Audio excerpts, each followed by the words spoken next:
मैं Bhushan ईदा computer channel में आपका फिर से एक बार स्वागत करता हूं।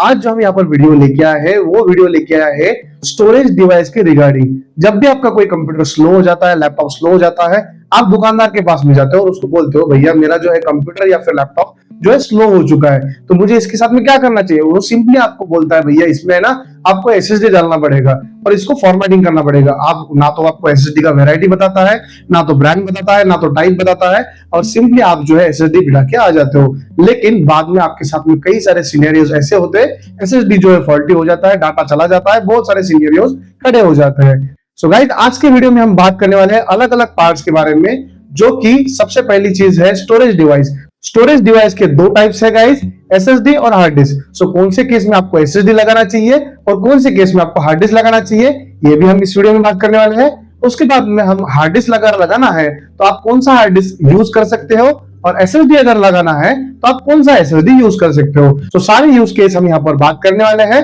और प्रैक्टिकली हम आपको बताने वाले हैं कि आपको हार्ड डिस्क लगाना चाहिए या फिर एसएसडी। सो गाइस, जब भी आप कोई भी स्टोरेज डिवाइस आपके डिवाइस के अंदर इंस्टॉल करना चाहते हो, चाहे लैपटॉप हो चाहे डेस्कटॉप हो, तो आप दुकानदार के पास में जाते हो, बोलते हो भैया इसका जो स्टोरेज मुझे बढ़ाना है। तो आपको वो जो है आपको आज के डेट में कोई भी दुकानदार आपको सजेस्ट करेगा कि भैया इसमें आपको एसएसडी डालिए, लेकिन ऐसा बिल्कुल भी नहीं है गाइस। आपको यहाँ पर दो चीजें मिलती है, एक है एसएसडी और दूसरा है हार्ड डिस्क। सो हार्ड डिस्क जो है गाइस, हार्ड डिस्क जो बना होता है, एक सिंपली आप इसको डीवीडी राइटर वाला जो कंसेप्ट है, जो काफी सालों से आपने देखा है, उसी तरह आप उसको कंसीडर कर सकते हैं। एक जो बॉक्स होता है, बॉक्स के अंदर एक डीवीडी टाइप डिस्क लगा होता है, उसके ऊपर एक जो है हेड घूमता है और वो उसके ऊपर का डाटा रीड या फिर राइट करता है। सो इस प्रोसेस के लिए थोड़ा टाइम लग जाता है, लेकिन ये जो प्रोसेस है ये होते वक्त टाइम लगने की वजह से आपका सिस्टम जो है वो थोड़ा स्लो काम करता है। उसी के बजाय अगर आप एसएसडी बिठाते हो तो SSD is solid state drive, जहां के आपको एक मेमोरी मॉड्यूल लगा हुआ है, जो कि आप just like pen drive consider कर सकते हैं। जैसे ही आप उसको प्लग इन करते हो उसको पावर मिल जाता है, और पावर मिलने के बाद में ना तो उसमें कोई रोटर है, ना तो कोई मशीन लगा हुआ है जो घूमने के बाद में आपको डाटा प्रोवाइड करेगा। सिंपली आपका जो है यहाँ पर डायरेक्टली डाटा प्रोसेस हो जाएगा और आपका सिस्टम जो है वो थोड़ा फास्ट हो जाएगा। सो आपके मन में अभी एक डाउट उठ रहा होगा कि भैया अभी आप जो बोल रहे हो, फिर एसएसडी क्यों नहीं लगाना चाहिए और हार्ड डिस्क क्यों लगाना चाहिए, हार्ड डिस्क क्यों नहीं लगाना चाहिए और एसएसडी क्यों लगाना चाहिए। तो दोनों केस हम यहाँ पर बात करने वाले हैं गाइस। जब भी आपको सिस्टम को आपको बूट करना है, देखिए एसएसडी डालने से सिस्टम फास्ट नहीं होता है। सिस्टम फास्ट कैसे होता है मैं थोड़ा आपको डिटेल में समझाना चाहूंगा गाइस। जब आप एसएसडी डालते हो, एसएसडी डालने के बाद में जब भी आप सिस्टम ऑन करते हो, सिस्टम ऑन के बाद आपके जो सॉलिड स्टेट ड्राइव लगी हुई है उसको तुरंत पावर मिलने की वजह से उसके अंदर जो विंडोज है वो फास्ट रीड होता है और आपका पीसी फास्ट रीड होने की वजह से तुरंत चालू हो जाता है। इसका मतलब ये नहीं है कि आपका सिस्टम जो है फास्ट काम कर रहा है गाइस। ये हो गया पहला सीन। दूसरा सीन ऐसा है एसएसडी के मामले में, जब भी आप कोई भी डाटा ट्रांसफर कर रहे हो, मींस आप एक ड्राइव से दूसरे ड्राइव में जब भी डाटा ट्रांसफर कर रहे हो, तो उसका जो डाटा ट्रांसफर रेट है वो भी एसएसडी की वजह से फास्ट हो जाएगा। मतलब एसएसडी आपका डाटा ट्रांसफर रेट बढ़ाता है, ना कि आपके एप्लीकेशन की स्पीड बढ़ाता है। जो भी आप एप्लीकेशंस यूज करते हो, चाहे एडोब फोटोशॉप हो, चाहे कोरल ड्रॉ हो, चाहे जो भी एप्लीकेशंस आप यूज करते हो, उसको फास्ट करने के लिए एसएसडी आपको सिर्फ और सिर्फ डाटा ट्रांसफर को फास्ट करने में ही मदद करेगा, ना कि एप्लीकेशन को फास्ट रन करने में। सो पहला पॉइंट यहाँ पर क्लियर हो चुका है। दूसरा पॉइंट जो है, अब आती है बारी हार्ड डिस्क की। सो हार्ड डिस्क क्यों यूज करना चाहिए guys? When it comes to data security, you must know that hard disk जो है काफी सालों से चलता आया है और पुराना टेक्नोलॉजी है।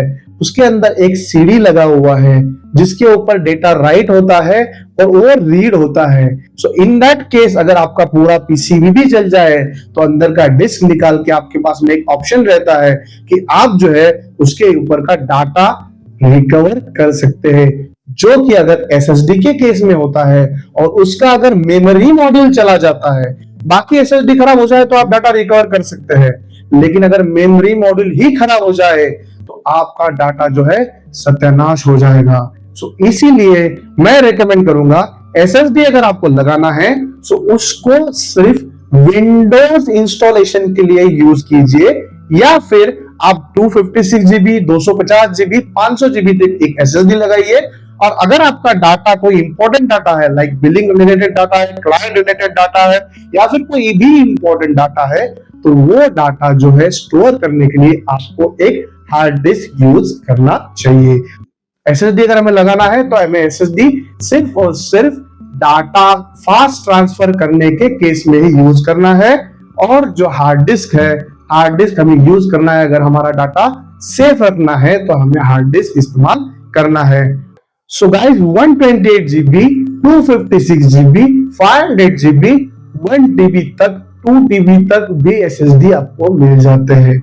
लेकिन हमें कौन सा इस्तेमाल करना चाहिए? देखिए प्राइस पॉइंट की अगर हम बात करेंगे 128 GB और 256 GB में आपको ज्यादा प्राइस में डिफरेंस नहीं मिलेगा।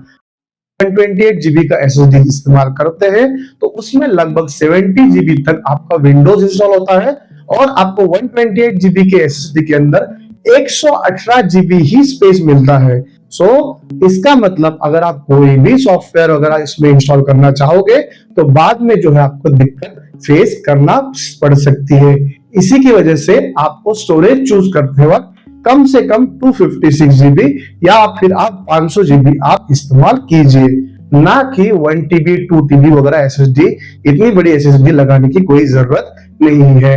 जैसे वीडियो एडिटिंग हो गया, सॉफ्टवेयर डेवलपमेंट हो गया, अगर आप कोई भी फाइल SSD से आप आपके सॉफ्टवेयर में ड्रैग करके इनपुट अगर करना चाहते हो तो उस केस में वो फाइल अगर SSD में रहेगा तो आपका डाटा ट्रांसफर थोड़ा फास्ट हो जाएगा। आपको स्टोरेज चूज करते वक्त 128 GB को, मैं ये नहीं कह रहा हूं कि यूज ही मत कीजिए, अगर आपका इस्तेमाल नहीं है तो आप 128 GB के साथ में भी जा सकते हैं, लेकिन बेहतर है कि आप मिनिमम 250 GB से स्टार्ट कीजिए। SSD इस्तेमाल करते हुए पहला पॉइंट क्लियर हो गया कि हमें स्टोरेज जो है 128 GB के ऊपर वाला SSD हमें यूज करना है। अब SSD के अंदर आते हैं गाइस दो टाइप, एक हो गया SATA SSD, दूसरा हो गया M.2 SSD। अब ये M.2 SSD जो है गाइस, M.2 SATA और M.2 NVMe, ये दो वेरिएंट आते हैं। सबसे पहले SATA SSD की बात करेंगे तो पुराने कंप्यूटर्स है उनके अंदर एक SATA केबल और SATA पावर लगा हुआ होता है। उनके अंदर अगर आपको, जिसमें हार्ड डिस्क वगैरह लगते थे पहले, तो उनके अंदर आपको SATA SSD लगाना पड़ेगा, जिसका रीड राइट स्पीड आपको 500 MBPS तक मिल जाता है और अच्छा SSD माना जा सकता है। लेकिन अगर आपके सिस्टम में M.2 का स्लॉट अवेलेबल है, M.2 SATA या फिर M.2 NVMe का स्लॉट आपके इसमें अगर अवेलेबल है तो आप M.2 SATA या फिर M.2 NVMe के साथ में जा सकते हैं।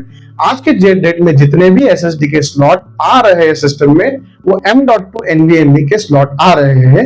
इसके वजह से I will prefer to go with M.2 NVMe slot, because उसका स्पीड जो है 1500 MBPS से ऊपर का आपको मिलेगा। गाइस मैं आपको बताता हूँ कौन से ब्रांड की आपको SSD कंसीडर करनी है। आप अगर ब्रांडेड SSD यूज कर रहे हो तो WD, Seagate, तोशिबा, सैमसंग की जो SSDs है वो आप प्रेफर कर सकते हैं। ये SSD जो है बहुत रिलायबल SSDs मिलती है। Other than this guys, XPG gaming हो गया, A-Data हो गया, और भी कई ब्रांड्स है। बड़े ब्रांड्स के साथ में अगर जाएंगे तो आपका जो है डाटा लॉस होने के चांसेस जो है कम है। लेकिन अगर आपको प्राइस पॉइंट के हिसाब से अगर लोएस्ट प्राइस में अगर कोई SSD लगानी है तो आप EVM हो गया, Zebronics हो गया, कंसिस्टेंट हो गया, RVX हो गया, ये जो ब्रांड्स है इनके साथ में आप जा सकते हैं। डिपेंड्स गाइस कि इनमें से कौन से ब्रांड का सर्विस सेंटर आपके एरिया में अवेलेबल है, because service is most important than the product. Now it comes to the second thing guys, hard disk. Hard disk जो है ना गाइस, उसके नाम की तरह ही है। गाइस आपने एक डिवाइस देखा होगा जिसके ऊपर एक डिस्क घूमती है, उसके बाद में उसके ऊपर एक हेडर रखा हुआ था, पुराने जमाने में उसमें सॉन्ग चलते हैं। सिंपली लाइक दैट मैकेनिज्म जो है हार्ड डिस्क का होता है। हार्ड डिस्क के ऊपर एक डिस्क लगा हुआ होता है, उसके ऊपर एक हेडर होता है, वो हेडर जो है अलग अलग पार्ट में जो है उसका डेटा राइट करता है और उसको जो है रीड भी करता है। अब इसके अंदर जैसे ही ये मैंने बताया डिस्क है, तो ये डिस्क का जो स्पीड है काम करने का, इसको बोलते हैं RPM। RPM मींस राउंड्स पर मिनट। ये डिस्क जितना तेज घूमेगा उतना तेज घूमने की वजह से आपका डाटा रीड या फिर राइट होगा, लेकिन इससे बहुत ज्यादा फर्क नहीं पड़ता है। एक आता है 5400 RPM वाला और दूसरा आता है 7200 RPM वाला। अकॉर्डिंगली आप चूज कर सकते हैं कि आपको कौन सा रिलायबल पड़ रहा है। मार्केट में गाइस आपको 500 GB, 1 TB, 2 TB, 4 TB, 8 TB, 12 TB ऐसे कई सारे वेरिएंट्स आपको मिल जाएंगे।